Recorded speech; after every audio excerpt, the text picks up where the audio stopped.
ആലംബന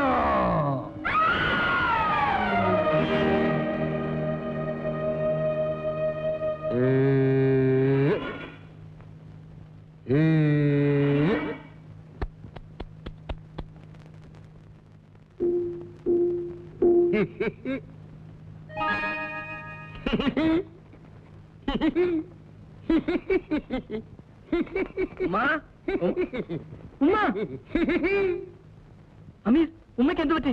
ആലംബന വിളക്ക് തേച്ചു ഞാൻ വന്നു. എന്നെ കണ്ട് ഉമ്മ വീണു. പാവം. നിനക്ക് ബുദ്ധിയുണ്ടോ? ഉമ്മയുടെ മുമ്പിലാണോ പ്രത്യക്ഷപ്പെടുന്നത്? അയ്യോ, വെള്ളം.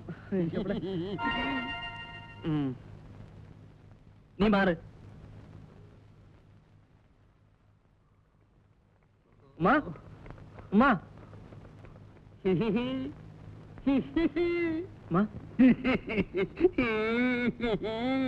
മോനെ, ഉമ്മ പേടിക്കണ്ട. ഇത് അമീർ എന്ന ഭൂതമാണ്. നമ്മളെ ഒന്നും ചെയ്യില്ല. നമ്മുടെ ഭൂതമാണ്. നിനക്ക് ഈ ഭൂതവും പ്രേതവും ഒക്കെ ആയിട്ടുള്ളോടാ കൂട്ടുകെട്ട്. ഈ വിളക്കാര് തേച്ചാലും ഞാൻ പ്രത്യക്ഷപ്പെടും. എന്തും സാധിച്ചു കൊടുക്കും. ഉമ്മയ്ക്ക് വേണ്ടത് ചോദിക്കും. എനിക്കൊന്നും വേണ്ട മോനെ. എന്തെങ്കിലും ചോദിക്കും ഉമ്മ. അമീർ കൊണ്ടുവരും. നമുക്ക് കുറച്ച് നല്ല ഉടുപ്പൊക്കെ വേണ്ടേ മോനെ? ഞങ്ങൾക്ക് ഉടുക്കാൻ നല്ല തുണി വേണം.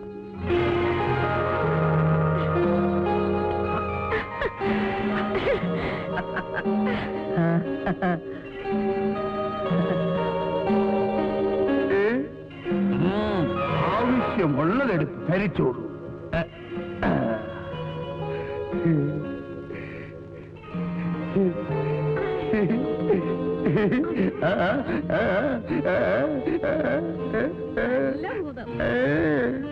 അമീർ, എന്റെ ഈ വീട് മാറ്റിയിട്ട് എനിക്കൊരു നല്ല വീട് വേണം.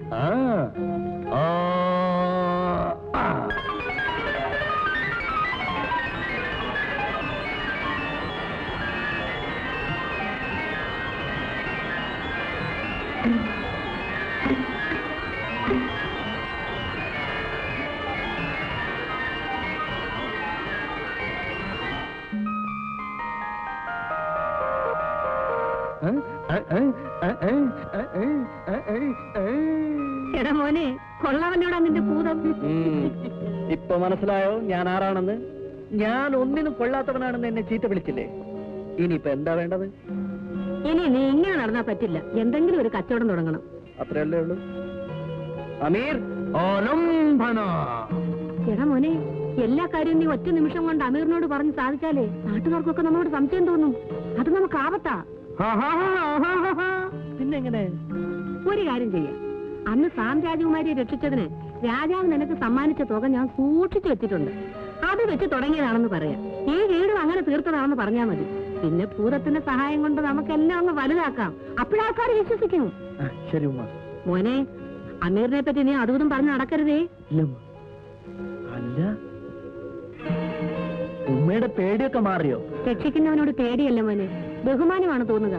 നമ്മുടെ കഷ്ടപ്പാട് കണ്ട് പടച്ചോ നമുക്ക് തന്നതാ അമീർ. ഉമ്മ, ഞാൻ പോയി ജമീലയും അബൂബക്കറേയും വിളിച്ചോണ്ട് വരട്ടെ. അവരും ഈ വീടൊന്ന് കാണട്ടെ. അമീർ, നീ പൊക്കോളൂ. ശരി മോനെ.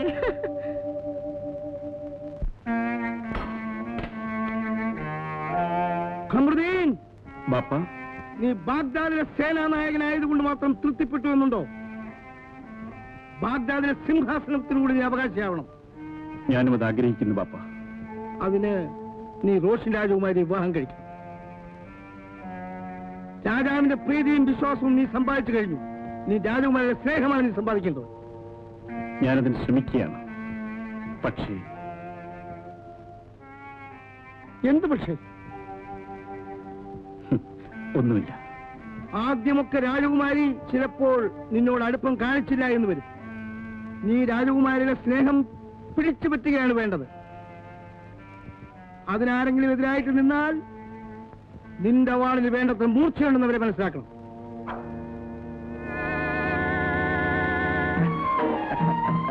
ഇതാരുടെ വീടാ? ഞങ്ങളുടെ വീട്. നിങ്ങളുടെ വീടോ? എന്താ ഈ പറയുന്നേ? എന്താ മോനെ, നമുക്ക് വീട് മാറിപ്പോയോ? ഇവിടെ എന്നാ ഇങ്ങനെ ഒരു വീടുണ്ടായത്? ഇത് വലിയ അതിശയാണല്ലോ. ഒരു അതിശയമില്ല.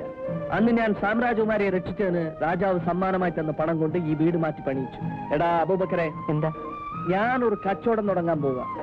കടക്കാരുടെ കയ്യിൽ നിന്നും ബാപ്പയുടെ കട തിരിച്ചു വാങ്ങിച്ചു. ഒരു തുണിക്കട തുടങ്ങാം. അവിടെ നിനക്കും ഒരു ജോലി തരാം.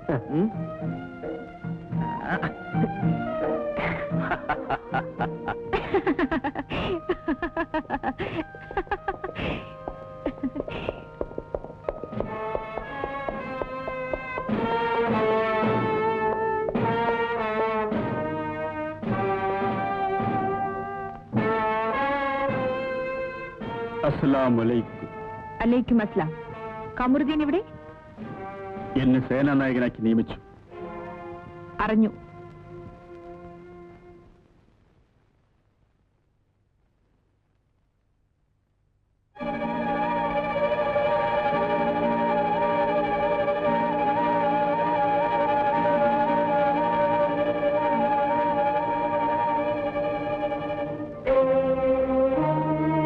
മറ്റെന്തെങ്കിലും പറയാനുണ്ടോ? എന്തൊക്കെയോ പറയണമെന്ന് കരുതിയാണ് ഇവിടെ വന്നത്. ഇവിടെ വന്നപ്പോൾ എവിടെ എങ്ങനെ തുടങ്ങണമെന്ന് അറിയാതെ വിഷമിക്കുകയാണ്. മനസ്സിലായില്ല. കുമാരിയുടെ ഏതാജ്ഞയും അനുസരിക്കുന്നവനായിരിക്കും ഞാൻ. അനുസരിക്കേണ്ടവനല്ല, ആജ്ഞാപിക്കേണ്ടവനാണ് സേനാനായകൻ. ഞാൻ രാജകുമാരിക്ക് ഒരു സമ്മാനം കൊണ്ടുവന്നിട്ടുണ്ട്. ഈ ബാഗ്ദാദ് രാജ്യത്തെക്കാളും വിലപ്പെട്ടതാണോ ആ സമ്മാനം? അല്ലെന്ന് നാം മനസ്സിലാക്കുന്നു. നിങ്ങൾക്ക് പോകാം. കമറുദ്ദീൻ, കുമാരി പറഞ്ഞത് കേട്ടില്ല. രാജകുമാരിക്ക് വിനോദത്തിനും വിശ്രമത്തിനുമുള്ള സ്ഥലമാണിത്. ഇവിടെ അനാവശ്യമായി പുരുഷന്മാർക്ക് പ്രവേശനമില്ലെന്ന് അറിഞ്ഞൂടെ? ഓ, അപ്പോൾ മൗലവി സാഹിബ് നിങ്ങൾ? കമറുദ്ദീൻ, മൗലവി സാഹിബ് ഞങ്ങൾക്ക് അന്യനല്ല. അദ്ദേഹം ഈ കൊട്ടാരത്തിലെ ഹക്കീമാണ്, പണ്ഡിതനാണ്. എന്നെയും എന്റെ ബാപ്പയും അറബ് അക്ഷരങ്ങളും അർത്ഥങ്ങളും പഠിപ്പിച്ചത് ഈ മഹാനാണ്. അദ്ദേഹമാണ് എന്റെ ബാപ്പയെ വളർത്തിയത്. അദ്ദേഹത്തിനോട് ഈ രാജകുടുംബത്തിനുള്ള നന്ദിയും കടപ്പാടും നിങ്ങൾക്ക് മനസ്സിലാവില്ല. നിങ്ങൾക്ക് പോകാം.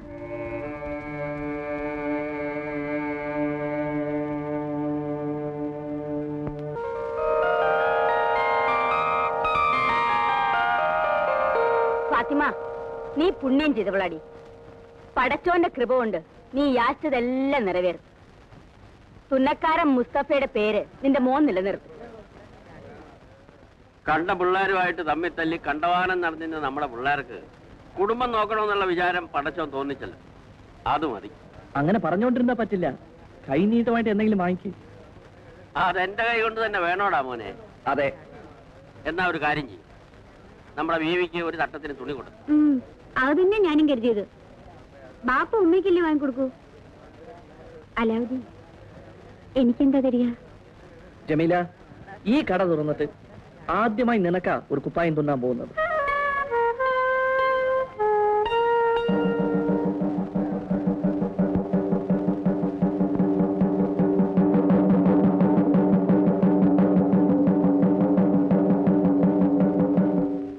ബാഗ്ദാദ് നിവാസികൾക്കൊരറിയിപ്പ് എന്തെന്നാൽ നാളെ ജമാത്തവൽ 16-ന് രോഷ്നി രാജകുമാരി സ്നാനമന്ദിരത്തിലേക്ക് എഴുന്നള്ളുകയാണ്.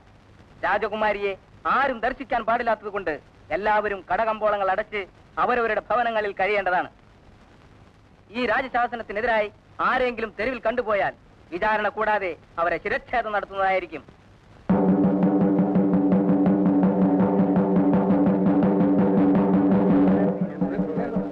രാജകുമാരി കുളിക്കാൻ പോകുന്നു.